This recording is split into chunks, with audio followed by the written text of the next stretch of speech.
എല്ലാവർക്കും തുമ്പിസ് ചാനലിലേക്ക് സ്വാഗതം. ഇന്ന് നമുക്ക് എളുപ്പത്തിൽ എങ്ങനെ മുരിങ്ങയില തോരൻ ഉണ്ടാക്കാമെന്ന് നോക്കാം. ഇത് നമ്മുടെ ഹോസ്റ്റലിൽ നിൽക്കുന്ന മക്കൾക്കും അല്ലാതെ പാചകം അറിയാത്ത തുടക്കക്കാർക്ക് വേണ്ടിയിട്ടുള്ള ഏറ്റവും സിമ്പിളായ രീതിയാണിത്. ഇതിനാവശ്യമായ സാധനങ്ങൾ എന്തൊക്കെയാണെന്ന് നോക്കാം. ഞാനിവിടെ 2 പിടി മുരിങ്ങയില വൃത്തിയായി കഴുകി വെച്ചിട്ടുണ്ട്. ഇത് നമ്മൾ ചെറുതായിട്ടൊന്ന് അരിയുന്നത് നന്നായിരിക്കും. കാരണം തുടക്കക്കാർക്ക് ഇലകൾ തമ്മിൽ ഒട്ടിപ്പിടിക്കാതിരിക്കാൻ ഇത് സഹായമാകും. ചെറുതായി അരിയണമെന്ന് നിർബന്ധമില്ല. ഇത് ഓരോരുത്തരുടെ ഇഷ്ടം പോലെ ചെയ്താൽ മതിയാകും. ആദ്യം നമുക്ക് ഇതിന് വേണ്ടിയിട്ടുള്ള കൂട്ട് തയ്യാറാക്കാം. അതിനുവേണ്ടി തേങ്ങയും മുളക് പൊടിയും മഞ്ഞൾപ്പൊടിയും വെളുത്തുള്ളിയും ജീരകവും പച്ചമുളകും ചേർത്ത് ജസ്റ്റ് ഒന്ന് ക്രഷ് ചെയ്തിട്ട് വരാം. വലുതായിട്ട് അരഞ്ഞു പോകരുത്, ചെറുതായിട്ടൊന്ന് ചതച്ചെടുത്താൽ മതി. അങ്ങനെ ഞാനിവിടെ ഇതിലേക്ക് ആവശ്യമായ കൂട്ട് തയ്യാറാക്കി വന്നിട്ടുണ്ട്.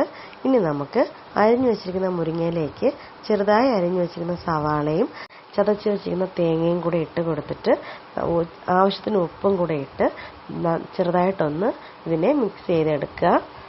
ഇനി നമുക്ക് അടുപ്പിലൊരു ചീനച്ചട്ടി വെച്ചിട്ട് 2 ടേബിൾ സ്പൂൺ എണ്ണ ഒഴിച്ച് 1 ടേബിൾ സ്പൂൺ കടുക് പൊട്ടിച്ച് അതിലേക്ക് 2 വറ്റൽമുളക് ഇട്ട് മൂപ്പിച്ച് വെക്കുക. അതിലേക്ക് ഈ കൂട്ടിനെ നമ്മൾ തയ്യാറാക്കി വെച്ചിരിക്കുന്ന മുരിങ്ങയിലയുടെ കൂട്ടിനെ ഇട്ട് കൊടുക്കുക. അത് കഴിഞ്ഞ് ഇതിനെ നന്നായിട്ടൊന്ന് ഇളക്കി ഒരുമിച്ച് ചേർത്ത് കൂട്ടി വെച്ചേക്കുക. എന്നിട്ട് ഇതിനെ മൂടി വയ്ക്കരുത്. ഇങ്ങനെ കൂട്ടി വെച്ചിരിക്കുന്ന മുരിങ്ങയില തോരനെ ഒരു 5 മിനിറ്റ് കഴിയുമ്പോൾ നമ്മൾ വീണ്ടും ഇളക്കി തോർത്തി അതിനെ വീണ്ടും ഒന്ന് ജസ്റ്റ് ഒന്ന് മൂടി വയ്ക്കുക.